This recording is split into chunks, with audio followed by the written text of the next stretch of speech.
주시는 하나님의 말씀은 히브리서 11장 13절에서 16절까지입니다. 신약성경 365페이지입니다.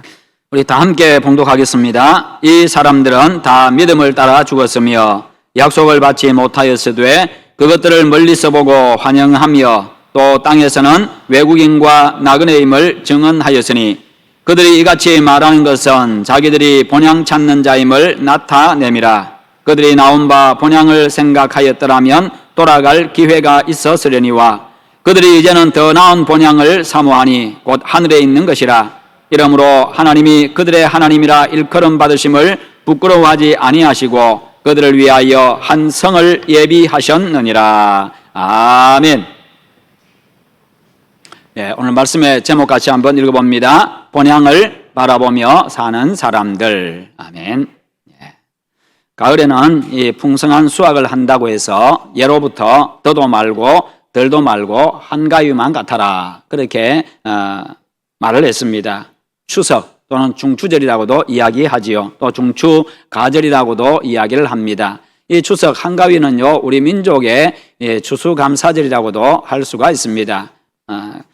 이 한가위에서 이 한이라는 말은 크다, 바르다라는 뜻을 가지고 있고 가위라는 말은 가운데라는 그런 의미를 가지고 있습니다. 그래서 가운데 있는 큰 날, 바로 그 말이죠. 그래서 추석의 이 가을의 가운데 있는 큰 날이다, 그 말입니다.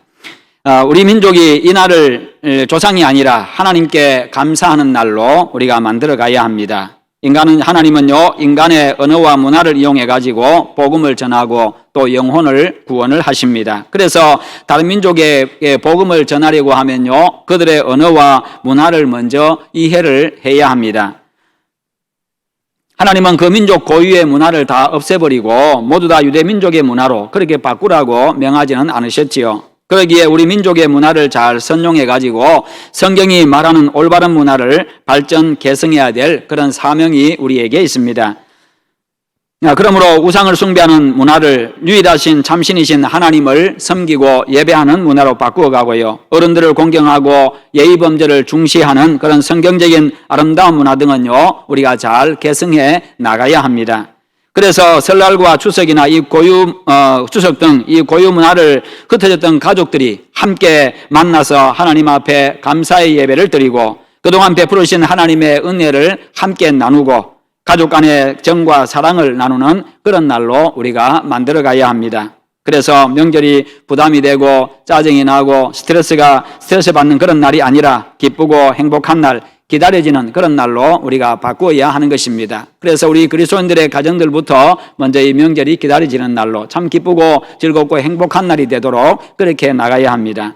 그렇게 할 때에 명절에 또 시댁에 가기 싫어하고 또 어디에 저가에 가기 싫어하고 이런 것들이 없어지고요, 함께 만나고 싶은 그런 마음들이 생겨나게 될 겁니다. 그렇게 우리의 신앙에 맞게 아름답게 변화시켜 나가는 지혜가 오늘 우리에게 요구가 됩니다. 우리 민족은요, 설과 추석에 많은 사람들이 고향을 찾습니다. 그래서 길들마다, 고속도로마다 참 길들이 많이 막히지요. 오랜 시간을 그렇게 지체하면서까지 참 힘겨운 여행길이지만 그럼에도 불구하고 고향을 찾아가고 부모님을 찾아뵙고 인사를 하고 그렇게 합니다. 참 좋은 문화입니다.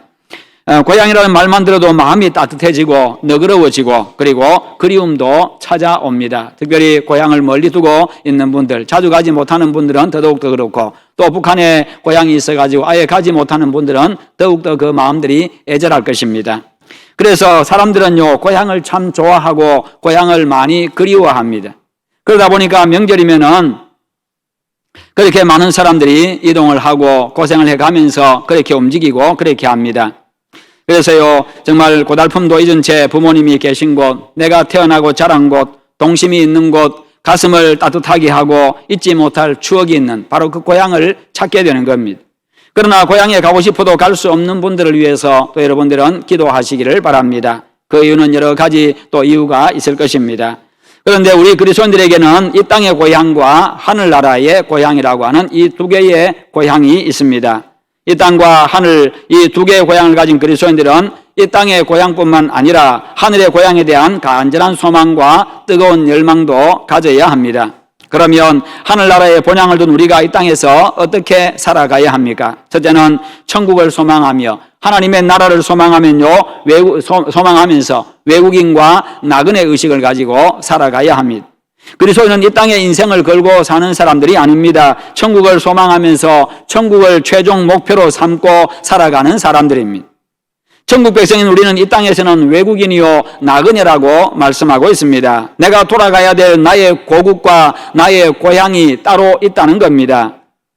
이스라엘 민족의 조상 아브라함은요 고향을 떠나면서 자신이 태어나고 자라고 살던 곳은 이제 자신의 고향이 아니라고 선언을 합니다. 그것을 13절부터 16절에서 이렇게 말합니다. 땅에서는 외국인과 나그네임을 증언하였고 자기들이 본향 찾는 자임을 나타내면서 더 나은 본향을 사모했는데 곧 하늘에 있는 본향이다. 그렇게 말씀을 하고 있습니다. 그들이 돌아가려고 했으면 얼마든지 돌아갈 수가 있었지만 그러나 돌아가지 아니하고 더 나은 본향을 사모하면서 살았다. 그렇게 말하고 있습니다. 여러분, 신앙은요 새로운 고향에 대한 선언이기도 합니다. 내 고향은 이제 내 육신이 태어난 이 땅의 고향이 아니라 내 영혼의 고향, 내가 영원히 살 하늘나라임을 내가 선언하는 것입니다. 세상 사람들은요 이 땅을 고향으로 삼지만 그리스도인들은 저 하늘나라를 내가 영원히 살 나의 고국으로 나의 본향으로 삼고 그것을 바라보면서 살아가는 사람들입니다. 믿음으로 사는 성도들은요 아브라함처럼 고향이 이 땅에서 하늘로 바뀌는 겁니다. 여러분, 우리 모두의 고향은 하늘나라입니다. 우리는 모두가 다 한 고향 사람들인 것입니다. 한 고향으로 돌아가서 그곳에서 함께 살아가야 될 사람들입니다. 그러므로 이제는요 우리에게 더 이상 내가 태어난 곳이 전라도다, 경상도다, 충청도다, 강원도다 이것이 별 의미가 없습니다. 어디에서 태어났든지 출생지가 어디든지 내가 어디에 살아가고 있든지 별 의미가 없다는 것입니다. 그리스도인들에게서는요 출생지와 거주지가 어디냐 이것이 의미가 없습니다. 어디에 살든지 하나님을 섬기며 하나님의 뜻을 이루며 하나님께서 주시는 그 놀라운 은혜와 복 가운데 살아가면 그것이 가장 큰 행복이요 기쁨이요 즐거움인 것입니다. 그러면 어디에 살든지 가장 복된 삶이 되고요 이 땅에서 삶이 끝나면 하나님의 나라에 들어가게 되는 것입니다. 여러분, 우리 모두의 원고향, 영원한 고향은 어디라고요? 하늘나라. 그렇습니다. 하늘나라입니다. 우리 모두의 고향이 다 하늘나라. 우리 모두의 고향은 다 원고향은 다 동일한 사람들입니다. 다 같은 고향 사람들. 옆 사람하고 인사 한번 해봅시다. 고향 사람 만나니 참 반갑네요. 예. 그래, 우리 만날 때마다 고향 사람 만나는 고향 사람은. 외국 여행 가가지고요 한국 사람만 봐도 그렇게 반갑잖아요, 그죠? 생전 모르는 사람입니다. 한 번도 본 적도 없고 이름도 모르고 아무것도 모르지만 그냥 한국 사람이란 이유로 그냥 반가워요. 또 저 외지에 타지에 나갔는데 같은 고향 사람 또 만나면 또 반갑고요. 바로 그런 겁니다. 그래서 우리는 만날 때마다 같은 고향 사람들이니까 만날 때마다 반갑고 즐겁고 행복하고 우리 모두의 고국과 고향은 하늘나라이기 때문에요 이 땅에서 우리는 외국인이요 나그네입니다. 그래서 우리는요 땅에서 터잡지 아니하고 외국인으로 나그네로 우리는 살아가야 합니다. 외국에 여행 가가지고 외국에 땅을 사고 거기에 마음을 두고 살지는 않습니다. 나그네는요 타지에 마음을 두지 않습니다. 그냥 구경만 하고 지나갑니다. 구경만 하고 그곳을 떠납니다. 잠시 지나가는 여행길이기 때문입니다. 외국에 마음을 두고 타향에 마음을 둔다고 해가지고 그것이 내 고국이 되고 그것이 내 고향이 되는 것은 아닙니다. 그것을 이야기한 노래도 있지요. 김상진 씨가 불렀던 고향이 좋아라는 노래가 있습니다.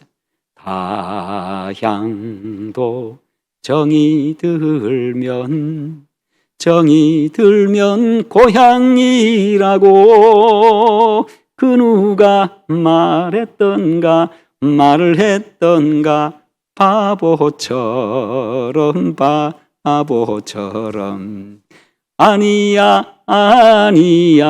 그것은 거짓말 향수를 달래려고 술에 취해 하던 말이야. 아 타향은 싫어 고향이 좋아. 예, 그런 노래가 있어요. 옛날에 참 많이 불렀던 노래인데 마이크를 잡고 앞에 서면 더 잘 부를 수 있는데 여기서 보니까 예. 여러분, 외국을 고국이라고 타향을 고향이라고 말하는 그런 술 취한 사람처럼 살지 마시고요. 술 취하면 제정신이 아닙니다. 고국을, 타국을 고국이라 생각하고 타향을 고향이라고 생각하고 그렇게 말합니다. 성령 충만해서요, 진정한 고국과 고향인 하나님의 나라를 바라보면서 여러분 맑은 정신으로 살아가시기를 축원합니다. 믿음의 조상 아브라함의 삶은요, 하늘 본향을 바라보며 사는 삶이었습니다. 그의 아들 이삭도 그랬습니다. 이삭의 아들 야곱도 그랬습니다. 야곱은요, 애굽 왕 바로가 그의 나이를 물었을 때 이렇게 대답하지요. 내 나그네 세월이 130년입니다만 그러나 내 나이가 얼마 못 됩니다. 내 조상의 나그네 길 연주에 미치지를 못합니다. 그런데 내가 험악한 세월을 보냈습니다. 내 나그네 길의 세월이 130년입니다. 나그네 길이라고 이야기합니다. 우리 조상의 나그네 길의 연조에 미치지 못합니다. 우리 조상들도 나그네 인생길을 살았다는 것이요. 그러나 험악한 삶을 살았습니다.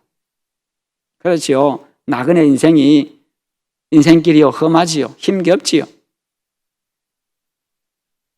그렇습니다. 누구의 인생은요, 누구의 인생이든 나그네 인생입니다. 조상의 인생도, 내 인생도, 그리고 앞으로 태어날 우리 후손의 인생도요.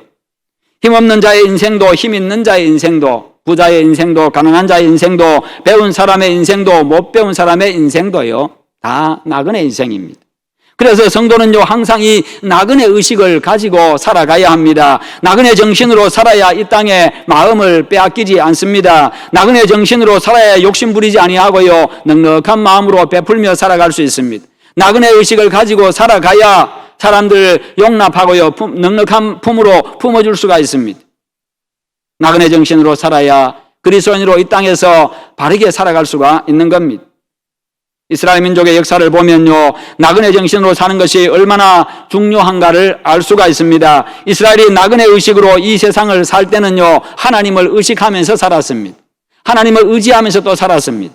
그러나 그들이 가나안에 들어간 이후에 나라를 세우고요, 안정을 찾았을 때에 그들은 이 나그네 정신을 잃어버리고 하나님을 떠났습니다. 우상을 숭배했습니다.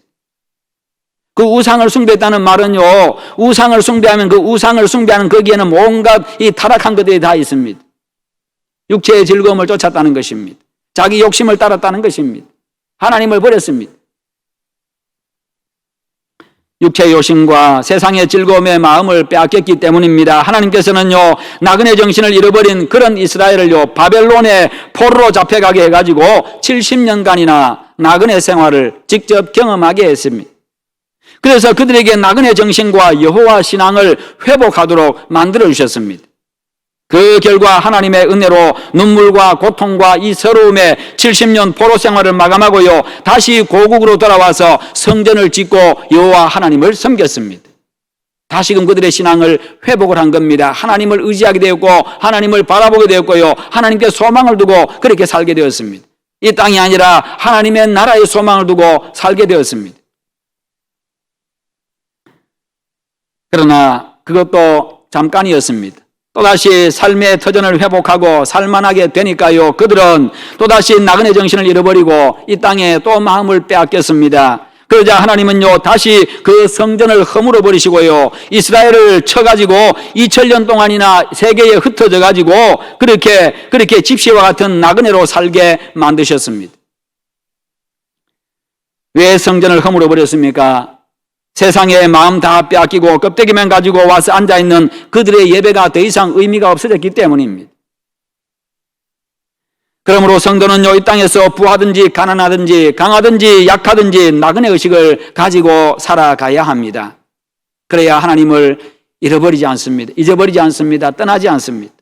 나그네 의식은요, 세상의 마음을 빼앗기지 않고 하늘의 마음을 두는 겁니다. 나그네 의식은요, 이 땅의 것에 목표와 목적을 두지 않는 것입니다. 그래야 진정한 자유인으로 살 수가 있고요, 항상 감사하며 살아갈 수가 있습니다. 세상 사람들은 자기 욕심 채우기 위해서 살아가지만요, 하늘 본향을 사모하며 사는 성도들은 날마다 자기 욕심을 십자가에 못 박고 세상에 대해서는 죽은 자로 살아가야 합니다. 여러분, 나그네는요, 짐이 가벼워야 합니다. 나그네는 짐이 가벼워야 합니다. 나그네에게 욕심은요, 큰 짐이 됩니다. 나그네가 여러분 이삿짐 다 싸들고 그렇게 움직입니까? 아니잖아요. 가장 필요한 물건 최소화시켜가지고 짐은 최소화시켜서 꼭 필요한 물건만 그냥 그것을 챙겨가지고 작은 가방 하나 들고 그렇게 움직입니다. 옛날 같으면요, 개나리 보찜 하나 싸가지고 이렇게 메고 그렇게 여행을 떠납니다. 이게 나그네지요. 그런데 며칠 동안 여행 간다고 집에 있는 짐을 누가 훔쳐갈까 봐서 다 싸질머지고 그렇게 움직인다고 생각해 보세요. 어떻게 여행을 할 수 있겠습니까? 그런데 우리가 지금 그렇게 살아가고 있다는 겁니다. 나그네에게는 이 욕심이 큰 짐이 됩니다. 그래서 욕심이 많은 사람의 인생은요, 항상 고달프고 항상 배고픕니다. 항상 배고픕니다. 그러므로 이 땅의 욕심을 버리고요, 하늘나라의 소망을 둔 나그네의 삶을 살아가시기를 축원합니다. 여러분, 외국인과 나그네의 삶이라고 해가지고요, 그저 의미 없이 왔다가 가는 그런 한량의 삶이 아닙니다. 나그네 인생이지만 그 인생에 열매가 있고 보람이 있고요, 가치가 있어야 합니다. 하나님께서 우리를 타국이요 타양인 이 땅에 보내신 것은 이 땅에서 나를 통해서 이룰 일이 있기 때문입니다. 나를 통해서 뭔가 중요한 일이 하실 일이 있기 때문에 우리를 이 타국으로 타양으로 우리를 보내신 겁니다. 그러므로 날마다 하나님의 선하시고 기뻐하시고 온전하신 뜻을 잘 분별해서 그 뜻을 이루는 삶을 우리가 살아가야 합니다. 그럴 때에 진정으로 내 인생이 보람이 있고 가치가 있고 의미 있는 인생이 됩니다. 그것은 바로 하나님의 영광을 위한 삶입니다. 내 말 한마디를 통해서 하나님이 드러나야 하고 내 행동 하나하나를 통해서 하나님이 드러나야 하고 내 삶의 모든 삶을 통해서 여호와 하나님이 드러나도록 하는 것. 과연 하나님이 살아계시는구나. 과연 하나님의 백성이 다르구나. 바로 이와 같은 모습들이 드러나야 되는 겁니다. 저 사람을 보니까 하나님이 어떤 분인가를 알겠네. 이게 바로 하나님의 영광을 드러내는 겁니다. 내가 뭔가 일해가지고 성공했다고 하나님의 영광 드러내는 게 아니고요. 내가 뭔가에서 실패했다고 해서 하나님의 영광 가리는 게 아닙니다. 그 하는 일의 목적이 무엇이었느냐, 무엇을 위해서 했느냐, 거기에 따라서 실패했든지 성공했든지 그것을 통해서 하나님이 영광을 받으시는 겁니다. 하나님은 내가 이래서 성공했다고 칭찬하고 실패했다고 책망하시고 벌 주는 분이 아닙니다. 어떤 자세로 했느냐, 어떤 마음으로 했느냐, 어떤 목적 가지고 했느냐, 그 동기를 중요하게 여기시는 분이십니다. 여러분, 하나님의 영광 위한 삶, 그것이 바로 하나님을 기쁘시게 하고 하늘의 보화를 쌓는 삶입니다. 하나님의 영광을 위한 삶에는요, 우리의 선한 행실이 따라야 됩니다. 그것을 마태복음 5장 16절에서 예수님께서 제자들에게 가르치시면서요, 이렇게 이야기하면 너희는 세상의 소금이다. 너희는 세상의 빛이다 라고 그렇게 말씀하시면서 이같이 너희 빛을 사람 앞에 비치게 하여 그들로 너희 착한 행실을 보고 하늘에 계신 너희 아버지께 영광을 돌리게 하라. 그런 말했습니다. 여러분, 성도의 눈은 낮은 곳에 있는 사람을 향해야 합니다. 성도의 마음은요, 약한 자를 품어야 합니다. 성도의 손은 섬기는 손이 되어야 합니다. 주님 말씀하십니다. 또 누구든지 제자의 이름으로 이 작은 자 중 하나에게 냉수 한 그릇이라도 주는 자는 내가 진실로 너희에게 이르노니 그 사람이 결단코 상을 잃지 아니하리라. 작은 자 한 사람, 연약한 자 한 사람, 우리가 보기에 별 볼 없게 보이는 그 한 사람 내가 섬기는 것, 그 사람에게 내가 냉수 한 그릇이라도 대접한 것, 이 모든 것 하나님 주님이 보시고 주님이 다 인정해 주신다는 겁니다. 상을 잃지 아니하리라. 하나님이 복 주신다는 겁니다. 성도는 바로 그와 같은 삶으로, 그와 같은 모습으로 살아가는 겁니다. 그것이 바로 하나님의 영광을 드러내는 삶입니다.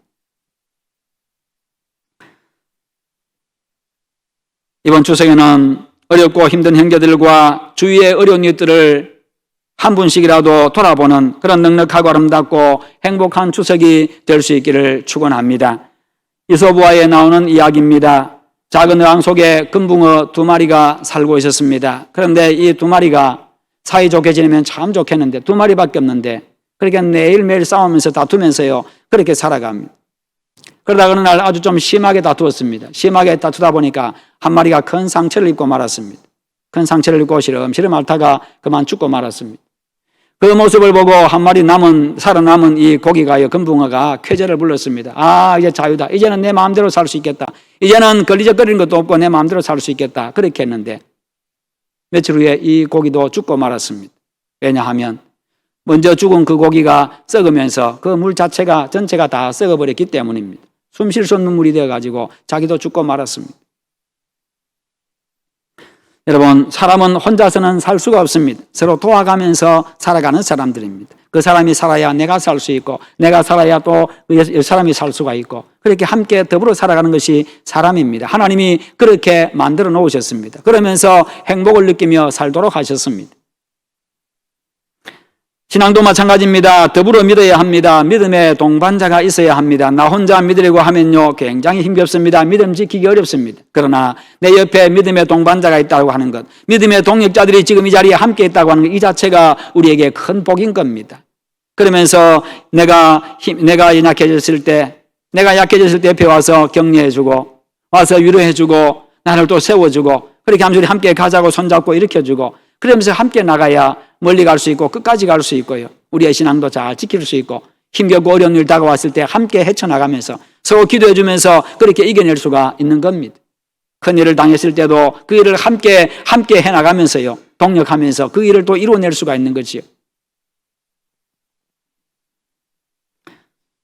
어느 연못 속에 황금 비늘을 가진 황금 물고기가 한 마리 있었습니다. 다른 물고기들은 이 황금 물고기의 이 모습이 너무나도 부러워가지고 그에게 자꾸만 다가갑니다. 친하게 지내고 싶어서 다가갑니다만, 그러나 이 황금 물고기는 얼마나 도도한지 그들과 어울리기를 싫어했습니다. 그리고 자기 이 빛나는 비늘을 다칠까 봐서 자꾸 피해서 혼자서 지냅니다. 한 번씩 그 연못 속에서 잔치가 벌어지고 해서 그렇게 모두가 노래하고 즐겁고 행복하게 그렇게 하는데 그는 거기도 어울리지 못하고 저 멀리서 그냥 구경만 하고 지냈습니다. 그러던 어느 날 이웃 연못에 살던 물고기 한 마리가 이제 그곳으로 이사를 왔습니다. 이사를 와서 보니까 황금 물고기가 하나 있습니다. 아주 빛이 나는 물고기가 있습니다. 그래서 그와 친해지고 싶어서 그에게 다가갔습니다. 그런데 그때 이 황금 물고기가 굉장히 기뻤습니다. 왜냐하면 그동안에 혼자서 외톨이로 얼마나 외로웠는지, 자기 스스로 그렇게 지냈지만은 자기가 너무나도 그 속에는 외로움이 있었습니다. 그래서 그와 친하게 지냈습니다. 그러던 어느 날 이 물고기가 황금 물고기에게 이야기합니다. 야, 친구야, 너 비늘 보니까 황금 빛이 번쩍번쩍 빛이 나는데 내가 보니까 너무 아름답고 너무 좋으니까 그 비늘 하나만 떼서 나에게 주면 안 되겠냐? 그러니까 이 물고기가요, 황금 물고기가 선뜻 그 비늘을 하나 떼가지고 이 물고기에게 줍니다. 그런데 그 물고기 한 마리 주고 나니까 얼마나 기쁜지 같이 즐거워가지고 그렇게 같이 또 헤엄쳐 다니고 그렇게 합니다. 그 모습을 보고 다른 물고기들이 또 다 찾아와가지고 서로 하나만 달라고, 비늘 하나만 달라고 그렇게 요청을 합니다. 그랬더니 이 황금 물고기가 그때서는 하나씩 떼주기를 시작합니다. 다 떼주었습니다.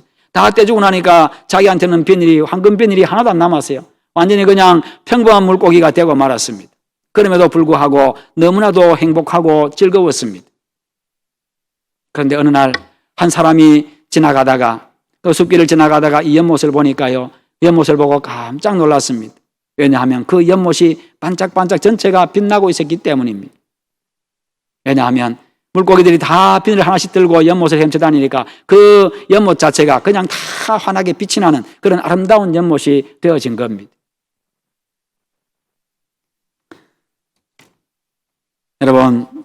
여러분의 사랑의 나눔과 섬김의 빛으로 말미암아서 여러분의 가정과 우리 교회와 지역사회가 아름답게 빛나기를 축원합니다. 행복한 곳이 될 수 있기를 바랍니다. 성도 여러분, 사람은요, 형편에 관계없이 누구나 이 땅에 영원히 살지는 못합니다. 이 땅은요, 인생이 잠시 머물다가 가는 여관과도 같은 곳이고 여행지와도 같은 곳입니다. 우리의 목숨도 건강도 명예도 물질도 권세도 우리가 이 세상 사는 동안 하나님의 영광을 위해서 사용하라고 잠깐 맡기신 것에 불과합니다. 그러므로 우리가 오래 사는 것이 목표가 되고, 건강하게 사는 것이 목표가 되고, 모으는 것이 목표가 되고, 편하게 사는 것이 목표가 되면요, 인생을 잘못 사는 게 됩니다. 우리가 열심히 일하고 모으기도 하고 많이 벌기도 하지만 내가 무엇을 위해서 그렇게 하는가, 이 목적을 분명하게 두고 우리가 나아가야 합니다. 하나님께서 우리를 이 땅에 보내신 목적이 여러분 바로 하나님의 영광을 위해서 보내셨기 때문입니다. 우리에게 주신 것들도 그런 목적으로 주신 것이기 때문입니다. 똑같은 건강과 지위와 물질과 권세를 가지고도 어떤 자세를 가지고 사느냐에 따라서 인생이 달라지고 하늘나라에서의 영광이 달라집니다. 그러므로 하늘 본향을 사모하며 외국인과 나그네 의식을 가지고 살아가시기를 바랍니다. 외국인과 나그네 의식을 가지고 산다고 하는 것, 이것은 한량의 삶이 아닙니다. 그럼에도 불구하고 잠깐 사는 동안이지만 하나님의 영광을 위해서 정말 보람 있고 가치 있고 의미 있게 우리 인생을 꾸며가야 합니다. 그래서 이 땅에 사는 동안 여러분에게 맡기신 하나님의 뜻을 다 이루고 그 후에는 영원한 본향, 영광스러운 하나님의 나라로 금이 환영할 수 있는 그런 여러분들 다 되시기를 주님의 이름으로 축원합니다. 우리 한번 기도하십시다. 기도하실 때 하나님, 내가 이 땅에 살아가면서 나그네 의식을 가지고 외국인의 의식을 가지고 살아가게 하시옵소서. 그러나 외국인과 나그네 의식이 한량의 삶이 아니라 하나님께서 나에게 이 땅에 보내신 그 목적을 이루면서 이 땅을 이루며 살아가는 그런 복 있는 삶이 되게 하시옵소서. 그렇게 우리 한번 기도하십시다. 기도하겠습니다. 하나님 아버지 감사합니다. 오늘도 우리에게 함께 하심을 감사합니다. 은혜 베풀어 주심을 감사합니다. 영광을 받아 주시옵소서. 하나님께서 우리 땅에 보내셨습니다. 아버지 하나님 이 땅에 보내신 그 목적을 잘 이루며 살아가게 하여 주시옵소서. 우리에게 영원한 본향 하나님의 나라가 있음을 기억하며 이 땅에서는 외국인과 나그네 의식을 가지고 살아가게 하시고 우리 속에 있는 하나님의 인간적인 욕심들, 육체적인 욕심들 이제 하나님이 내려놓게 하시고 버리게 하시고 하나님의 영광 위하여 달려가는 저희들 되게 해 주시옵기를 원합니다. 그렇게 우리의 삶이 가치 있고 의미 있고 보람 있는 그런 삶이 되게 하시고 하나님의 영광을 나타내는 삶이 될 수 있도록 하나님의 나라에서 빛이 나고 하나님의 나라에서 영광을 얻는 그런 우리의 삶이 될 수 있도록 은혜 베풀어 주시옵소서. 우리가 이 땅에 사는 동안 하나님의 영광 위하여서 하나님의 뜻을 이루며 살아갈 수 있도록 도와주시고 세상을 아름답게 꾸미게 하시고 세상을 행복하게 만들어가는 저희들이 다 되게 하여 주시옵소서. 아버지 함께 하시옵기를 원합니다. 주님 영광 받아 주시옵소서. 하나님 감사합니다. 하나님 감사합니다.